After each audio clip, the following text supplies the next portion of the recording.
Good morning everyone. आज हम एक कोर्स स्टार्ट करने वाले हैं जिसका नाम है रिसर्च एनालिस्ट। दो शब्द हैं इसके अंदर,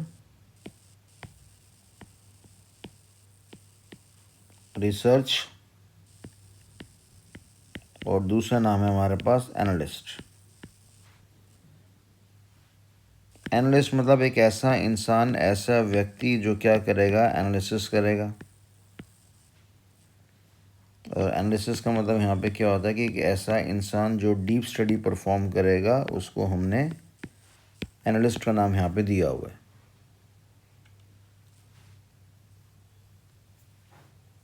ये एक इंसान है, हमने कहा इसका नाम है शाहरुख खान। ये भाई साहब स्टॉक मार्केट से पैसा कमाना चाहते हैं। तो अगर स्टॉक मार्केट से पैसा कमाना चाहते हैं तो इनके पास पैसा कमाने के बड़े सारे तरीके हैं। ज़्यादा नहीं, कोई 3 महीने का कोर्स करें और ट्रेडर बन जाएं। 3 महीने का कोर्स करें, इन्वेस्टर बन जाएं। 3 मंथ्स का कोर्स करें, डेरिवेटिव मार्केट में काम करना स्टार्ट कर दें। फ्यूचर का, ऑप्शंस का नाम आपने सुना होगा। ऑप्शन बाइंग होती है, ऑप्शन सेलिंग होती है। इस तरह से काम करना स्टार्ट करें।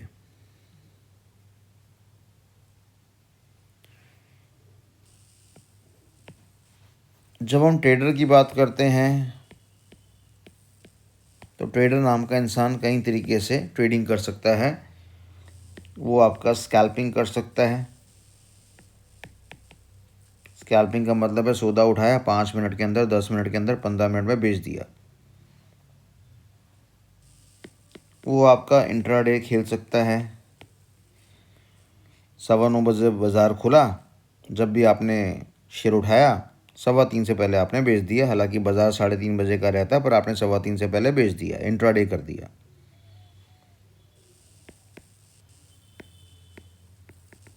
कई बार हम स्विंग के बारे में भी सोचते हैं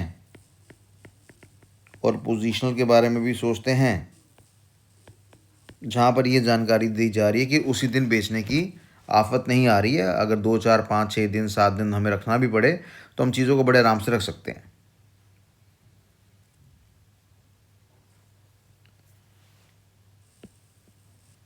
या फिर इंसान कभी चाहता है कि वो लॉन्ग टर्म के लिए कोई पर्टिकुलर शेयर अपना रख ले, जिसको बदले में हमने क्या नाम दिया, इन्वेस्टर का नाम दिया, जो कि बिलीव करता है ट्रेडिंग में नहीं बल्कि इन्वेस्टमेंट में।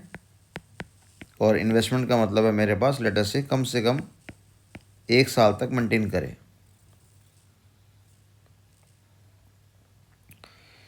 अब ये बात तो बड़ी क्लियर है। छोटा पैसा होगा, छोटा मार्जिन होगा। बड़ा पैसा होगा, बड़ा मार्जिन होगा।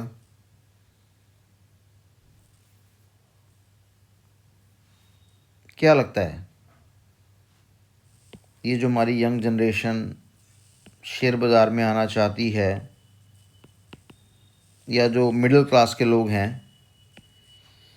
उन सब के पास खूब सारा पैसा पड़ा है लगाने के लिए? 10 lakh, 20 lakh, 30 lakh, 1 CR, 2 CR, 5 CR, 10 CR नहीं पड़ा। अब हमने कहा शाहरुख खान जी एक ऐसा इंसान है जिनके पास पैसा नहीं है, पर वो चाह रहे हैं, क्या चाह रहे हैं कि सर मैं पैसे का तो इस्तेमाल नहीं कर सकता क्योंकि पैसा मेरे पास नहीं है, पर मेरे पास दिमाग नाम की चीज़ है। मैं पढ़ाई ढंग से कर लूँगा,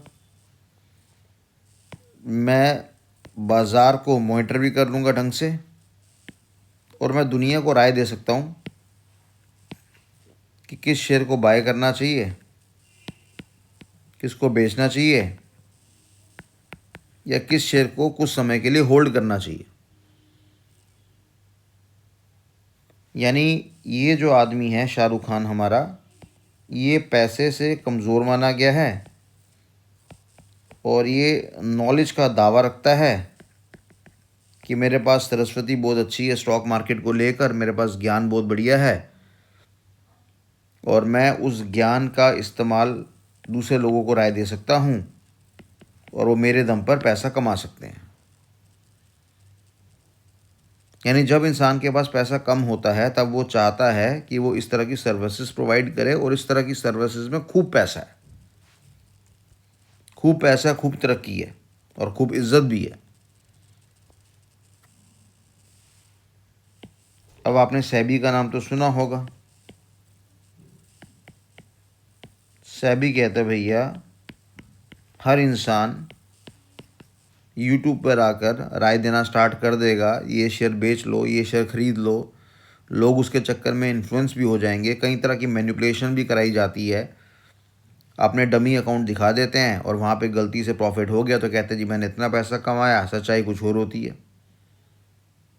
तो सेबी ने कहा नहीं भैया ऐसे तो काम नहीं चलेगा, आपको रजिस्टर्ड होना पड़ेगा और कायदे से आपको एक एग्ज़ाम क्लियर करना पड़ेगा, जिसको हमने क्या नाम दिया, रिसर्च एनालिस्ट का नाम यहाँ पे दिया हुआ है। तो शाहरुख खान जी को हमने ये बोला कि आप एक काम कर लीजिए, आप एक काम करिए, आप पढ़ाई करिए और आप सेबी रजिस्टर्ड रिसर्च एनालिस्ट बन जाइए और फिर दुनिया को ज्ञान देना स्टार्ट करो। डेफिनेटली यस, उसके भी कुछ नॉर्म्स होते हैं और फिर दुनिया को आप ज्ञान दे सकते हो, कौन सा शेयर कैसा जा रहा है, किसी कंपनी को आप स्टडी भी कर सकते हो, इवैल्यूएट भी करवा सकते हो। तो मेरे ख्याल से बाज़ार में 100 में से 90% लोग ऐसे हैं जिनके पास शेयर बाज़ार में पैसा लगाने के लिए, ज़्यादा पैसा लगाने के लिए नहीं है, 10 15 20 25 हज़ार पे हो जाता है, पर उससे कुछ काम बनता नहीं है। तो 90% लोगों के पास पैसा नहीं है और 10% के पास तो अच्छा खासा पैसा है।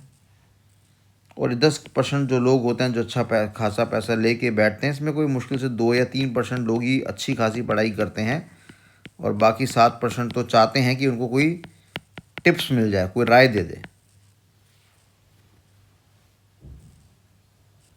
तो ये जो हमारा पढ़ाई हम जो स्टार्ट करने जा रहे हैं ये है रिसर्च एनालिस्ट को लेकर कि आप कुछ समय बिताइए मेरे साथ, मैं इस सब्जेक्ट के बारे में आपको जानकारी देता हूँ, ज्ञान देता हूँ, फिर आप एक एग्ज़ाम क्लियर करिए और फिर आपके नाम के आगे एक रिसर्च एनालिस्ट नाम का शब्द आ जाएगा और फिर आप यूट्यूब में फेमस होना स्टार्ट करिए। क्योंकि आजकल लोगों को पता लग गया पैसा कमाना तो पहले यूट्यूब में आना पड़ेगा, यूट्यूब में आके ज्ञान देना पड़ेगा, तब जाके हमारा नाम फेमस होगा। पर हमें वो ज्ञान जो देना है वो हमें बड़े पढ़े लिखे अंदाज में देना है, तभी जाकर कुछ हेल्प हो पाएगी। तो पहली बात, ये जो कोर्स है इसका जो संपर्क है वो किसके साथ है, आपका स्टॉक मार्केट के साथ है, या दूसरे शब्दों में आप कह लो शेयर बाज़ार के साथ है। सर क्या स्टॉक और शेयर सेम चीज़ होती है? नहीं बेटा, फ़र्क होता है, इसके अंदर डिफरेंस होता है। क्या डिफरेंस होता है आगे बता देंगे आपको, फ़िलहाल ये जानकारी हमारे पास है। तो अगर इस रिसर्च एनालिस्ट की तैयारी कोई एक नॉर्मल इंसान भी कर लेता है जिसके पास अच्छा खासा पैसा है, तो वो ज़्यादा पैसा और बना सकता है। जो कि मैंने आपको बताया कि 10% के लोग होते हैं जो अच्छा खासा पैसा मेंटेन करके बैठे हुए हैं और बाकी 90% जो है वो बड़ा कम पैसा या बिल्कुल पैसा लेके नहीं बैठा हुआ है। और ऐसे बच्चों के पास सरस्वती को अपनाने के अलावा कोई दूसरा साधन नहीं है अगर उनको अपनी ज़िंदगी में करिश्मा लेकर आना है। अगर वो चाहते हैं कि भैया हमें मिडिल क्लास से हायर क्लास में जाना है, जेंट्री में जाना है, तो डेफिनेटली उनको पढ़ाई का, सरस्वती माता का सहारा लेना पड़ेगा। और जितना ज़्यादा वो रिसर्च एनालिसिस के टॉपिक को ढंग से पढ़ेंगे उतना एक कामयाब इंसान बन जाएंगे।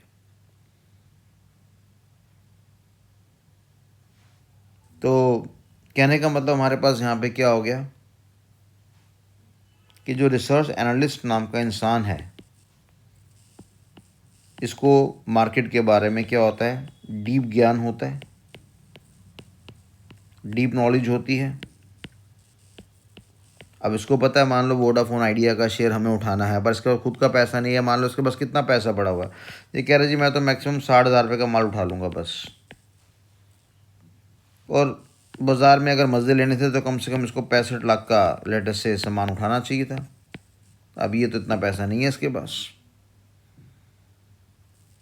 तो डेफिनेटली क्या करेगा, ये अपने क्लाइंट्स को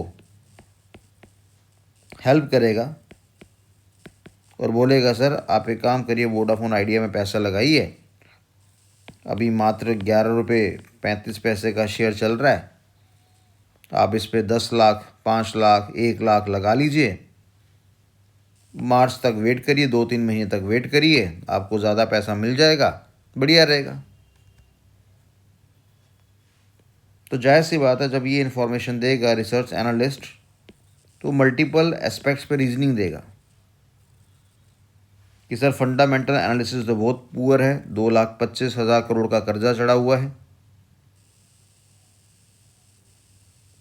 सर लगातार बाजार जो हमारा है वो अप ट्रेंड की दिशा में आ रहा है। अगर हम फंडामेंटल एनालिसिस को स्टडी करें तो किसी भी एंगल से मोटिवेशन नहीं मिल रहा कि हमें वोडाफोन आइडिया में पैसा लगाना चाहिए। फिर वो रिसर्च एनालिस्ट क्या करेगा, जानकारी दीजिएगा कि मोदी जी के और ब्रिटेन के क्या संबंध बनने जा रहे हैं, फ्री ट्रेड कॉन्सेप्ट क्या है जो कि दोनों देशों में साइन होने वाला है। ट्रम्प साहब को भी जवाब देना पड़ेगा। मोदी जी भी चाहते हैं कि अंग्रेज़ों के साथ अच्छे संबंध बने। अब क्योंकि अमेरिका थोड़ा सा अपनी हरकतें दिखा चुका है तो ब्रिटेन के पास जाना चाहिए। सुप्रीम कोर्ट ने भी साफ बोल दिया है कि जो फैसला कर लेगा सेंट्रल गवर्नमेंट कर लेगा, जो भी बॉल है वो सेंट्रल गवर्नमेंट के पाले में है। अगर कुछ वो टैक्सेस वोडाफोन आइडिया के माफ़ करना चाहती है 50, 60, 58 हज़ार करोड़ के, तो वो सेंट्रल गवर्नमेंट डिसाइड करेगी। अब जायज़ सी बात है, वोडाफोन की बात करेंगे तो वोडाफोन एक विदेशी कंपनी है, साथ में आइडिया आदित्य बिरला का ब्रांड है, दोनों ने मिलकर वीआई बना दिया।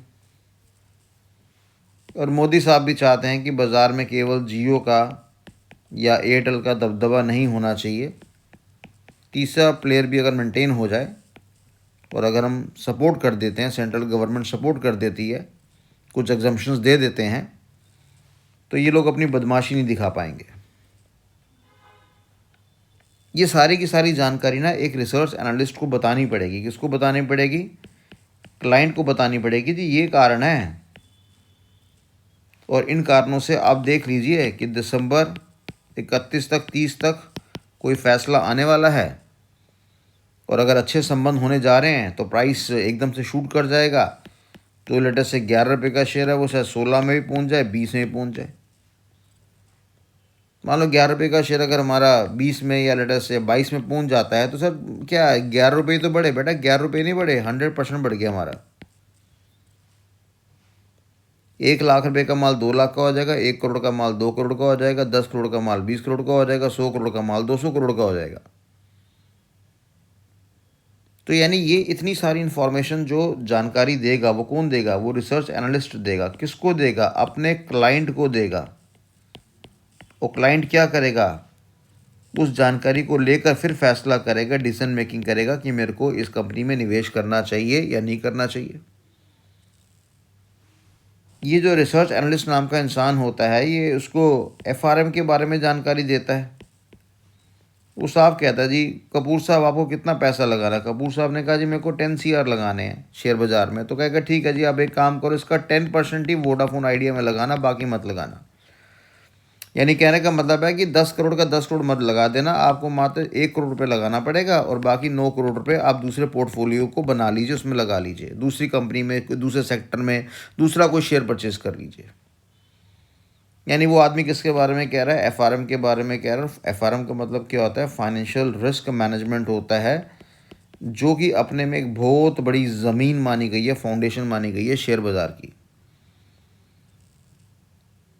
कितना रिस्क लेना चाहिए, कितना रिस्क नहीं लेना चाहिए, कितना टारगेट करना चाहिए, कितना टारगेट नहीं करना चाहिए, जब बाज़ार बढ़ गया तो कितना परसेंट बेचना चाहिए, सारा बेच के निकलना चाहिए या 10%, 20%, 50%, 60% बेचना चाहिए, ये सारी गाइडेंस कौन प्रोवाइड करेगा? एक पढ़ा लिखा इंसान। और उस पढ़े लिखे इंसान को हम लोगों ने यहाँ पे क्या नाम दिया, रिसर्च एनालिस्ट का नाम यहाँ पे दिया हुआ है। तो मेरा यहाँ पे कहने का बिल्कुल मतलब नहीं है कि जो गरीब लोग हैं, जो कमज़ोर लोग हैं, जिनके पास पैसा नहीं है, वही आर्य बनते हैं। नहीं यार, मेरे को अगर लेटर से मान लो मेरे पास 100 करोड़ रुपये पड़ा है, फॉर एग्ज़ाम्पल अगर मेरे पास 100 CR पड़ा हुआ है और मैं उस 100 CR को 1000 CR में कन्वर्ट करना चाहता हूँ, तो भाई मैं पढ़ाई क्यों नहीं करूँगा? मैं पढ़ाई क्यों नहीं करूँगा? मेरे को भी ढंग से पढ़ना चाहिए, मेरे को भी कंपनी को ढंग से एनालाइज करना चाहिए, fundamental, technical, derivative, business, industry analysis, सारे एनालिसिस मेरे को स्टडी करने चाहिए, स्ट्रैटेजिक एनालिसिस स्टडी करने चाहिए मेरे को। अब ये डिपेंड करता है बंदे के इंटरेस्ट के ऊपर। आपने राकेश झुनझुनवाला जी का नाम सुना होगा, कितनी बड़ी क्वालिफिकेशन थी उनके पास, चार्टर्ड अकाउंटेंट, खतरनाक आदमी। क्या ये अनपढ़ आदमी थे?